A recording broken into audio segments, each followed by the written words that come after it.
چې انسان کله د هغه نه منی لاړ شي غسل به واجب شي نو غسل ته څه ضرورت دی؟ غسل ته ضرورت نشته بلکې صرف دا خاص اندام چې د کمې نه منی تللی ده دا اوبه تېري بس دغه وینځه کافي ده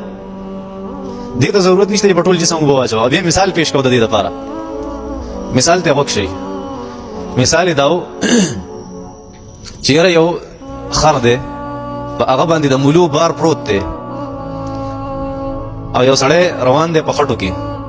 او یوه مولۍ ته په خټو کې پرېوته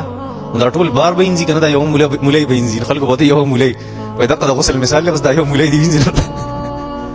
نورې ته ضرورت نشته. اوس دا خو د قمقلتوب خبره ده چې یاره یو مولۍ پرېوتې ته ټول بار وینځي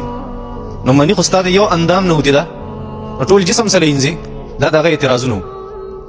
یو بل اعتراض یې والد صاحب ډېر نیک سړی و خو دی ډېر زیات ګمراه و عالم و ډېر پوه سړی و خو ګمراه شوی و بس پلار یې ناست و لاندې په مسله باندې جای نماز یې خور کړی و که نه او ریل ورسره و او په هغې کې قرآن مجید و داسې کټ پروت و کټ دی راغی ایسته په کټ کې کېناست خپې لاندې په ځمکه کوي او ناست په کټ کې لکه په کرسۍ چې سړی څنګه کېني نو پلار ورته یې پاسه بې ادبه ته ګورې نه لاندې قرآن دی او ته بره کېناستې په کټ کې نو هغه ورته وي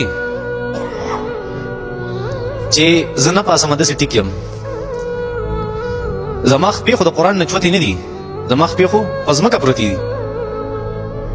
هغه که ته وې چې نه کوناټي دې چوت دي نو ځکه ودرېږم نو کوناټي خو به ښه چوت شي نو بیا خو ښه بې ادبي شوه. دا قسمه اعتراضاتو د هغه خو ډېر انتهایي بېوقوفه انسان و. دا یو څو دا چې داسې زما او ستا غونته کې کمزوري عقل والا ته پېښ شي نو هغه ډېر زر ګمراه کېږي په دې خبرو باندې